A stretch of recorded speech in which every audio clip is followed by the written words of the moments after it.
Peking opera is recognized as China's national opera. Based on Pihuan tunes, it incorporates various Chinese opera formats, including Kunqu opera.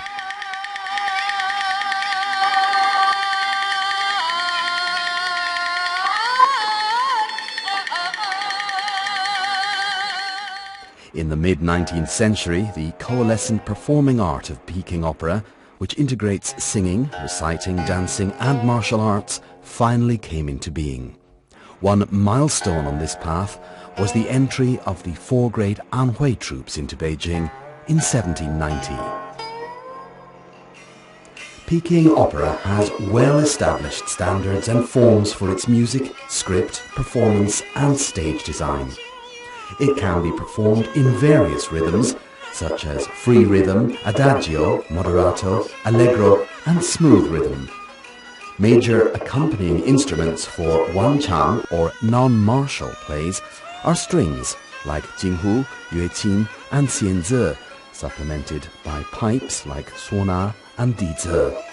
In contrast, percussion instruments, including banglu, daluo, xiaoluo and nawo, are used for wuchang, or plays which have a martial theme. Rhyme is of great importance in the singing and reciting of Peking opera. There exists a strict set of rules of libretto composition based on the official language of the Ming and Qing dynasties and the Beijing dialect. The performance of Peking opera is characterized by its exaggerated and symbolic style. Transition in time and space can be freely yet fully represented by the performance, the costumes, the props and the music.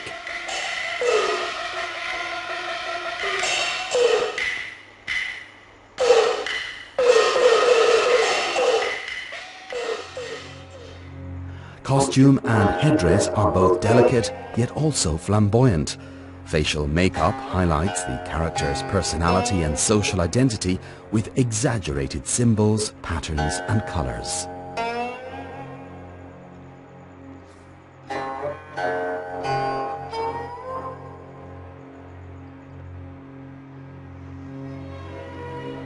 Peking opera features four major types of performers, namely the Shan, the main male role, Dan, any female role, Jing, the painted face male role, and Chou, the male clown role. These in turn can be further divided into subtypes based on age and profession.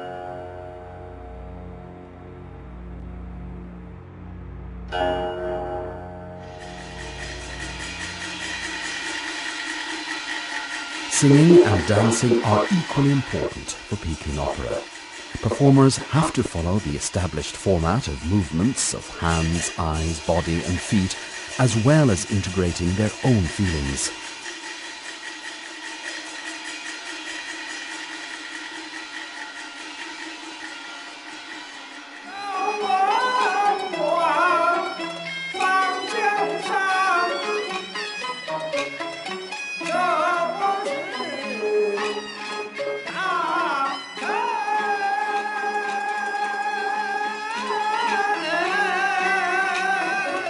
There are over 30 schools of Peking opera, and repertoires of each are still being performed today.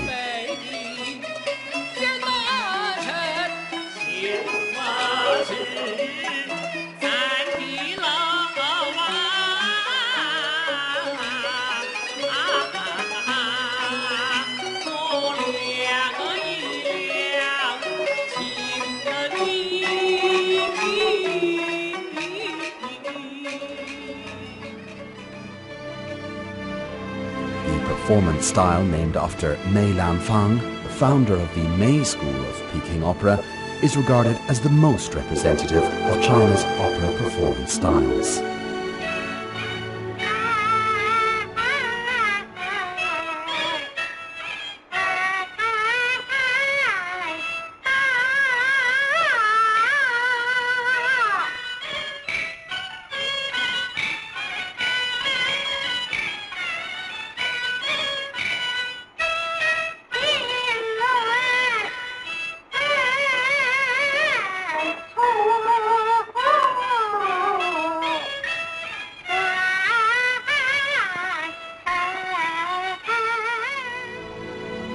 tradition and innovation are both highly valued.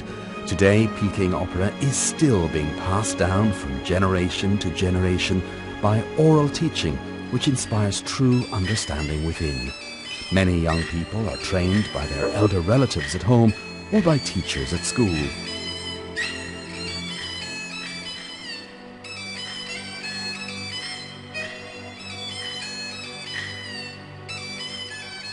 There are over 3,000 Peking opera plays, about 400 of which are still regularly staged. They tell stories about history and social and family life.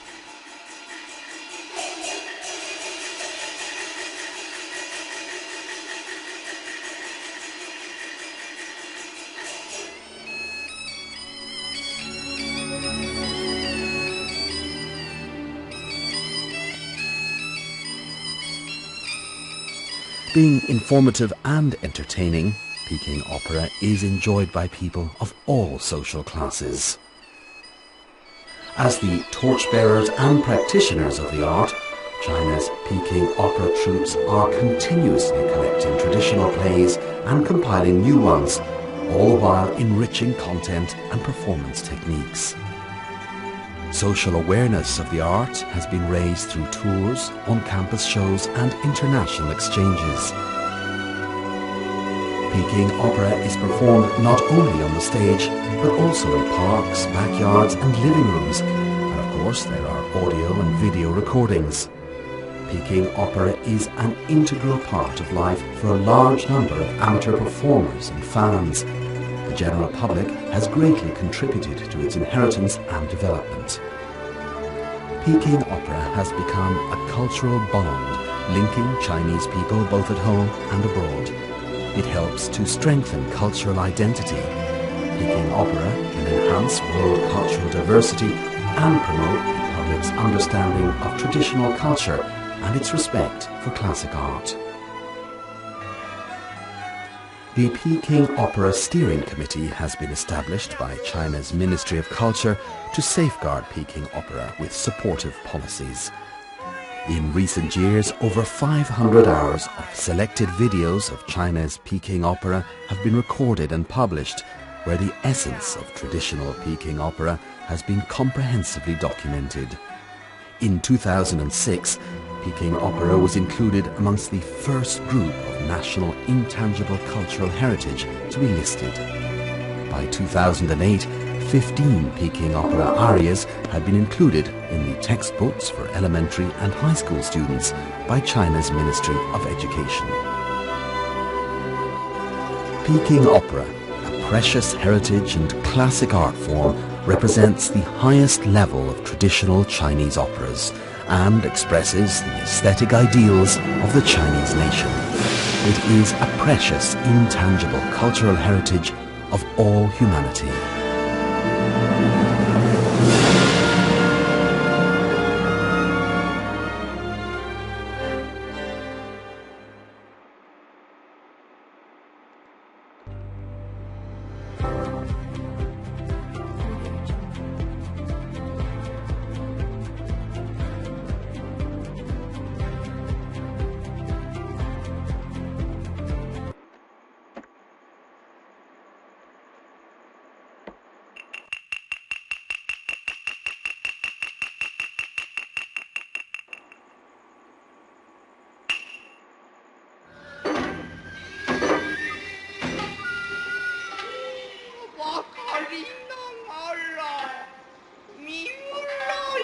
Kabuki is a Japanese traditional theatre form which originated in the Edo period at the beginning of the 17th century and was particularly popular among townspeople.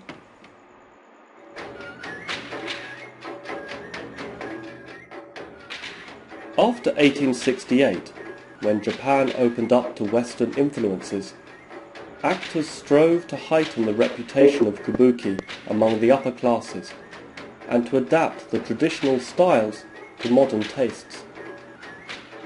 Today, Kabuki is the most popular of the traditional styles of Japanese drama.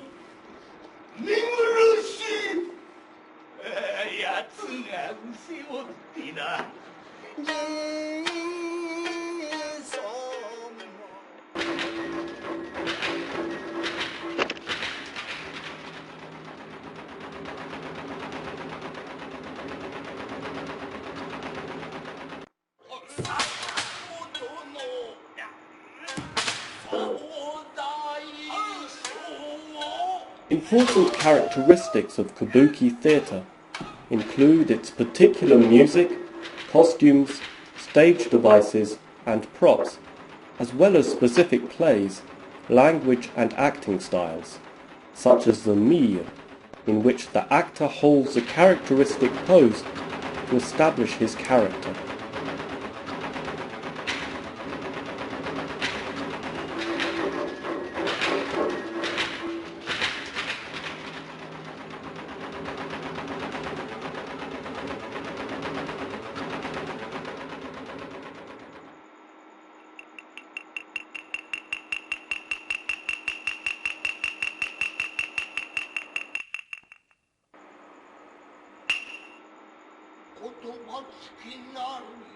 Originally, both men and women acted in kabuki plays, but eventually only male actors performed the plays, a tradition that has remained to the present day.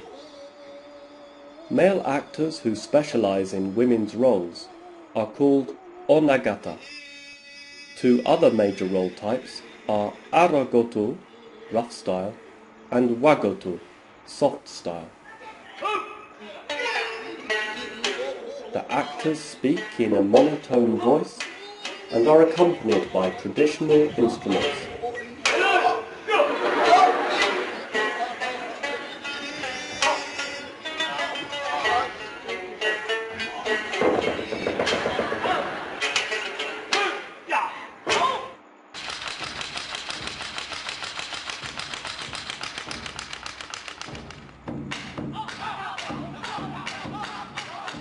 Kabuki plays are about historical events and moral conflict in affairs of the heart.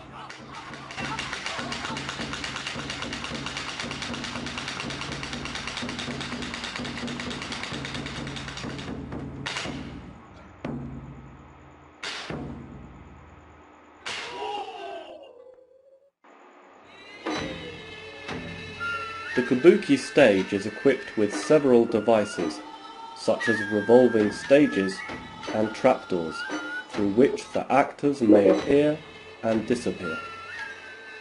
Another speciality of the kabuki stage is a footbridge, hanamichi, that extends into the audience. Keshi, the special makeup, provides an element of style that is easily recognizable, even by those unfamiliar with the art form.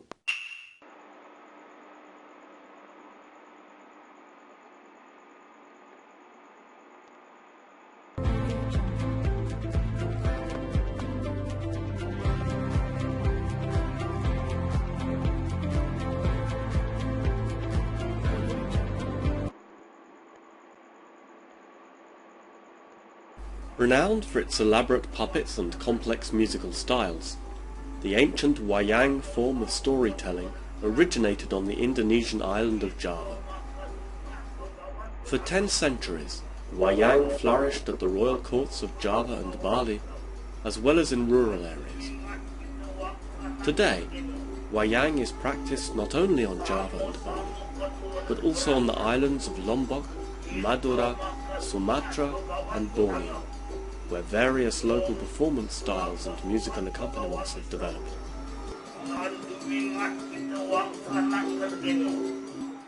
Wayang performances are visually striking, owing mainly to the puppets themselves.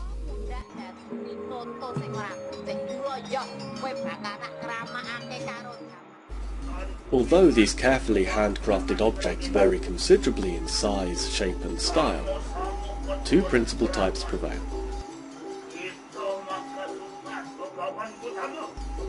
The three-dimensional wooden puppet, wayang klitik or golek, and the flat leather shadow puppet, wayang kulit, projected in front of a screen lit from behind.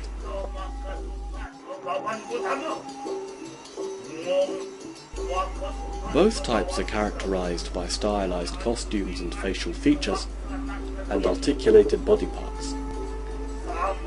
The master puppeteer, or dalang, carefully manipulates the swiveling arms by means of slender sticks attached to the puppets.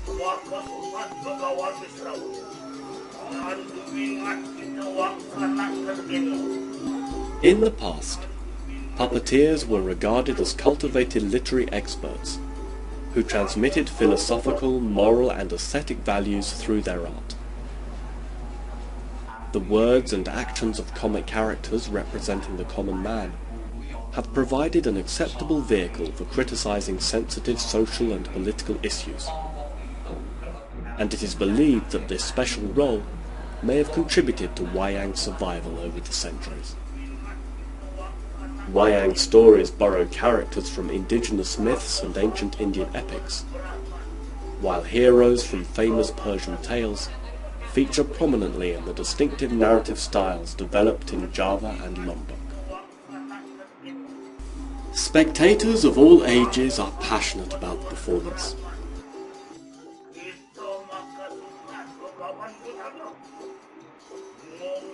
Samar, one of the most popular figures and the wise counsellor of the king and lords, comes on stage.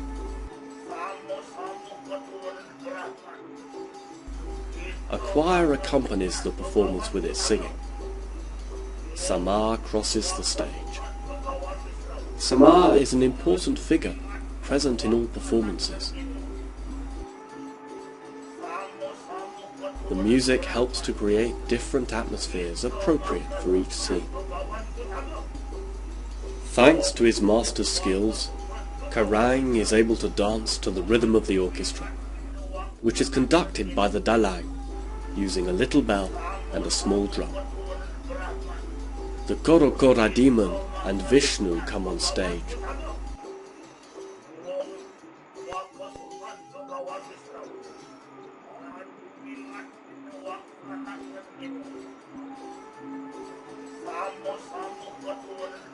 Ramawiyaya gets ready to shoot the magic arrow. The spectators are enthralled.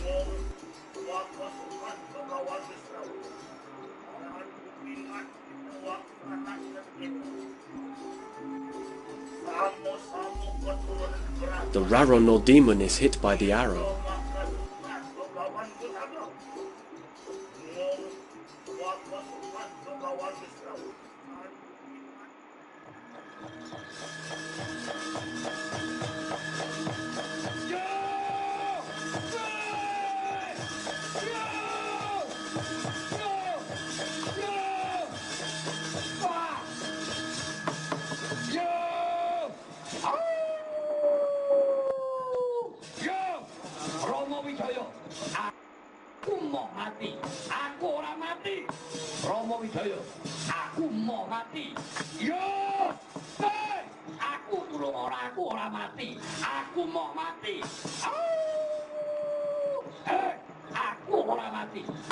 Suradira Jayaningrat lebur dening pangastunti.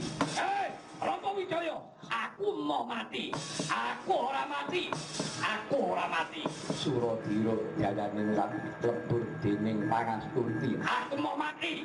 Aku mau mati. Suradira Jayaningrat subrastola tekaping Dharmasturi. Aku mau mati.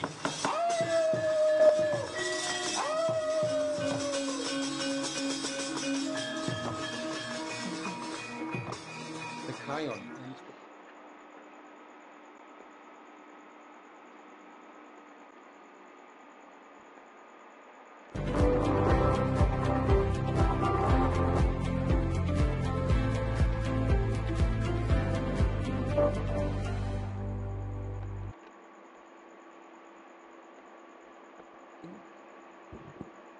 Con là conกับพี่นอนตุกคนโอกาสหน้าปรับจะมานับใจไหมพี่เต้น ติ๋ง เต้น ครับ แต่นี่มีรถเกลือนหลับจานมันไหม อ๋อลุยรถเครื่องตู้ก็ยังรถเครื่องลุยแม่ตัวเดียวเดี๋ยวผมไปให้รับกันนักร้องรอน้อง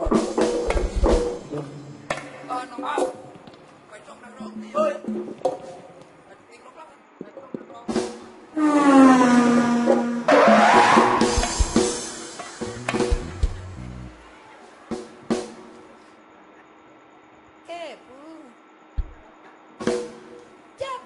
จำนัดรอดนัดไหม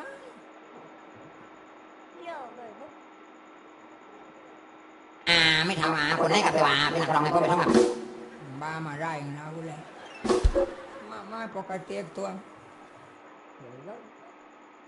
ไม่ทำคนให้กับไปว่าเป็นนักร้องใช่ไหมยายพ่อไปท่องกับเนี่ยผมนี่เป็นนักร้องนักร้องถ้าเต้นไปรถอย่างผมนาเต้นจะดังก็ไปเลยเพราะต่อไปนี้เต้นจะเป็นนักร้องที่มาแรงแซงตังโกหัวบงละจมปลักเลือดเดือดปุดชุดจะเก่าเป้าตังโก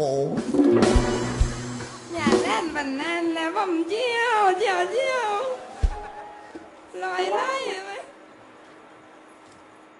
ไปจนมาไปท่องขับได้นายแล้วนี่คุณนี่ไปลงตรงไหนกับว่าคุณนี่ไปลงตรงไหนแล้วตันกับรถอยู่พื้นไม่รู้ว่าผู้โดยสารลงไหนกับตำเป็ดนะยังกันลาวนี่ม้วนผมลาวกับรถกี่ปีแล้วตัน5 ปีแล้วครับเห็นไม่รู้เหลือนมาผู้โดยสารลงไหนพอดีผมหยุดเสียปีนึงกันแล้วครับหยุดไปนะผมติดร่างก็อะไรผมแต่งผู้โดยสารตายครับโดนเจ้ยๆนับรองอีตายกันแล้วผมโยบไปมือผมเที่ยวแรกให้ดีก็ไม่ทำร้อยนี่ผู้ใหญ่พิมพ์ให้รางวัลไหนน้ำมาจำนวน200 บาทครับพร้อมเครื่องดื่มก็คุณมากครับผู้อื่นจะหลอกเลียนแบบก็ไม่จะวันลิขสิทธิ์ถึงแม้ตันแยกมาได้ตั้งรูมันขอบคุณมากครับได้กับตกลงคุณนี่ไปลงตรงไหนบอกไอ้ชัดผมได้ไปตรงไหนกันในเมืองจังนี้เต็นบอกเลยผมรวยเองพี่ก็จะมากลับมาจีบปั้มไปล่นที่แย่ตันดามันตรงไหนล่ะที่แย่กันดามันเมืองจีบน้อยมึงรถจักไหมไม่เดี๋ยวกับรถนานจังเลยอ่อนพบมึงโยตรงน้อยอะไรมึงบ้านผมโยก็กอบ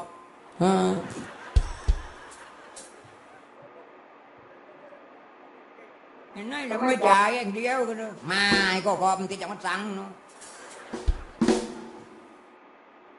เนี่ยอันนั้นมันนั้นตีน้อยอย่างโอ้ยเลยไปโตกไม้ไม่วันหนูจักตีเดี๋ยวครับเราส่งคนในตำลีรุ่นตัววันไหนว่าผมไม่วันพอบโยกรู้ไม่รู้จักตีกันด่ามันตรงไหนหรอมันไปแยกได้ไล่ตั้งนั้น